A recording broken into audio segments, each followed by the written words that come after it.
Welcome back, everyone, for another deep dive. This time, we're taking a look at something called moderated multiple regression, MMR for short. It's a statistical technique that can help us understand how relationships between different things can actually change depending on other factors. Mm. Like, imagine trying to figure out what makes people happy at work. Yeah, Salary plays a role, right? of course. But what if the connection between how much you earn and how happy you are at work changes depending on how much control you have over your own tasks? Yeah. That's where this MMR comes in. Yeah, that's a great example. So to guide us through all this, we're using a 1995 article from the Journal of Management. It's by Herman Aguinis. Aguinis rhymes with Guinness. Okay. The article's called Statistical Power with Moderated Multiple Regression in Management Research. Mm-hmm. And Aguinis doesn't just sing the praises of MMR. He also points out some traps that researchers can fall into, and by extension, even traps that you might fall into, when you're trying to understand this research. So let's dive in. Let's do it. He starts off with a pretty bold quote about understanding these moderator variables. He's citing researchers Hall and Rosenthal, who say this stuff is basically like the core of doing good science. Wow. Why are these moderators so crucial to get right? Well, it's all about going beyond, that simple A causes B kind of thinking. Moderators let us see the nuance. It's kind of like saying, hold on, the relationship between A and B isn't always the same. It can actually shift depending on this other thing. C, that's a much more realistic view of the world. Way more realistic. So MMR gives us the tools to actually test those more complicated relationships. But Aguinis spends a lot of time talking about this idea of statistical power. What's the big deal with power when it comes to MMR? Well, power is like having a strong flashlight beam when you're searching for something in a dark room. In statistics, it refers to the probability of actually finding a real moderating effect if it's actually there. So low power is like using a weak flashlight. You might miss something important just because your beam isn't strong enough. So if a study has low power, they could miss those crucial moderator effects entirely. That's kind of alarming. And Aguinis points out a bunch of things that can actually weaken that statistical power, right? Yeah. Things like how your data is collected, how many people are in your study, even how the things you're measuring are related to each other. It's like a recipe for disaster. It can be if researchers aren't careful. Yeah, one really common pitfall that he talks about is something called predictor variable range restriction. It's a mouthful, I know, but it basically means that if you're only looking at a really narrow slice of data, you might be missing the bigger picture. Let me paint you a picture. Ooh, I like pictures. Lay it on me. Okay. Imagine a study that's trying to figure out if a new training program is more effective for certain types of employees. Let's say they think that employee motivation might be a moderator, but they only include workers who aced some kind of pre-screening test. Ah, I see where you're going with this. They're only looking at the top performers, so their data is limited. Exactly. By restricting the range of their data like that, they might completely miss how motivation plays a role in how effective the training is. Those differences might only pop up if they looked at employees with a wider range of abilities. So even if motivation is a moderator, the study could miss it entirely because of how the data was collected.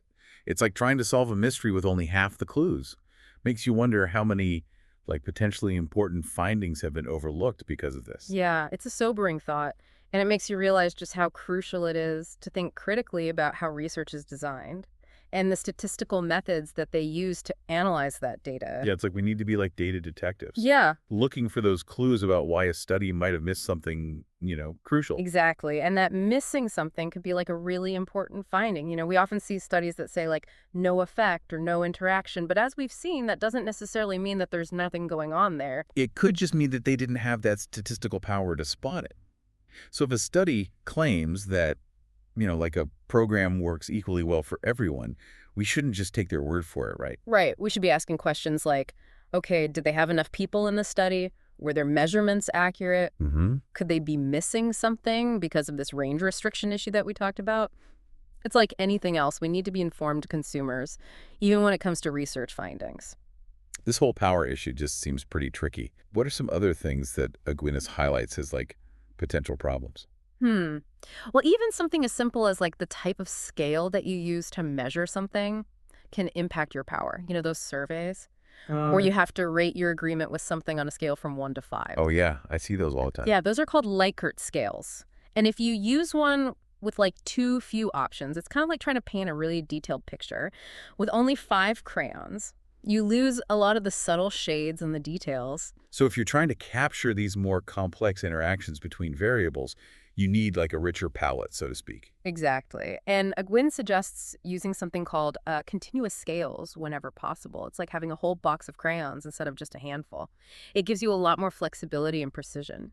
Okay, so we've got like restricted data, we've got measurement issues. What about the number of people in a study? I have a feeling that matters too, right? Absolutely. Sample size is crucial. The smaller your sample is, the harder it is to find those really subtle moderator effects, especially if you're comparing groups that are unequal in size. Imagine you're studying whether like a new teaching method works better for boys or girls.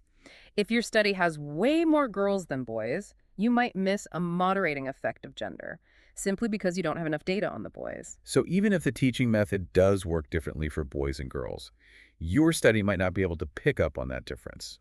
Because of that sample size imbalance, Exactly. And this is especially important when we're looking at things like gender or race or socioeconomic status, where, unequal representation in studies is a real problem.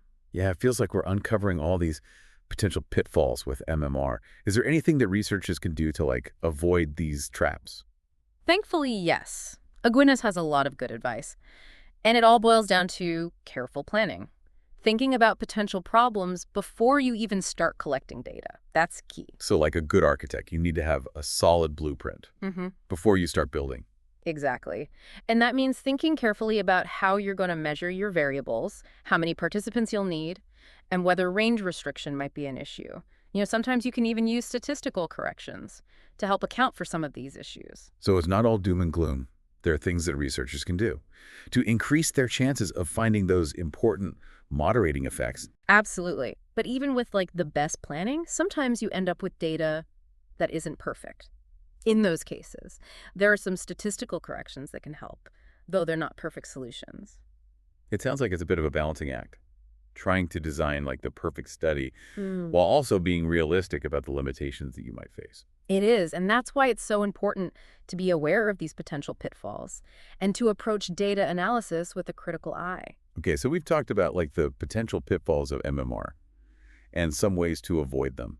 But I'm curious, where does the field go from here? What are some of the big questions that researchers are still grappling with when it comes to MMR? That's a great question. It shows you're thinking like a true scientist. Aquinas actually hints at a few areas where there's still a lot of debate. And ongoing research, one that's particularly interesting, is the use of what are called quadratic terms. Quadratic terms, those sound familiar from like some long ago math class. Remind me what those are again. Okay, think of it this way. When we typically talk about like relationships between things, we often assume that they're linear. Like the more you study, the higher your grades. It's a straight line, right? Right. Makes sense. But sometimes relationships aren't that straightforward. They might curve upwards or downwards, like a parabola. That's where quadratic terms come in. They allow us to capture those curved relationships in our data. Okay. So instead of assuming like a straight line, we're saying, hey, maybe this relationship is more like a roller coaster. Exactly. And some researchers argue that we should always consider these quadratic terms when we're doing MMR, just in case we're missing a curved relationship. That makes sense. You don't want to misinterpret your findings just because you assumed everything was a straight line. Right. But other researchers caution against like routinely adding these quadratic terms, saying it can sometimes lead to misleading results. So it's a bit of a debate. And there's no easy answer. It seems like there's still a lot that we're learning about how to use MMR effectively. It's not just like a simple plug-and-play tool. It definitely isn't. You need to understand the nuances and be aware of the potential pitfalls. But that's what makes it so fascinating. It's a really powerful tool for understanding the complexities of the world around us. Well, this has been an incredible deep dive Yes. into the world of MMR. We've learned about its power, the factors that can sabotage our attempts to find those tricky moderators, and some solutions to help us avoid those pitfalls. And we've even gotten a glimpse into the ongoing debates and areas for future research.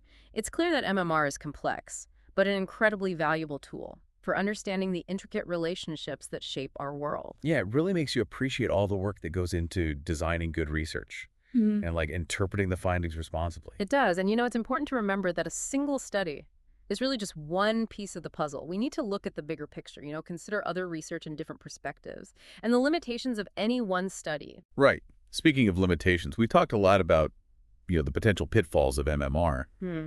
but it's important to remember that it's still like a very powerful tool. Oh, absolutely. It's like having a magnifying glass that lets us see all these subtle interactions that we might otherwise miss. And that deeper understanding can be incredibly valuable, whether we're talking about like workplace dynamics or educational interventions or even healthcare So outcomes. even though we need to be aware of the potential problems, we shouldn't shy away from using MMR. It's all Yeah. about like using it wisely and critically. Exactly.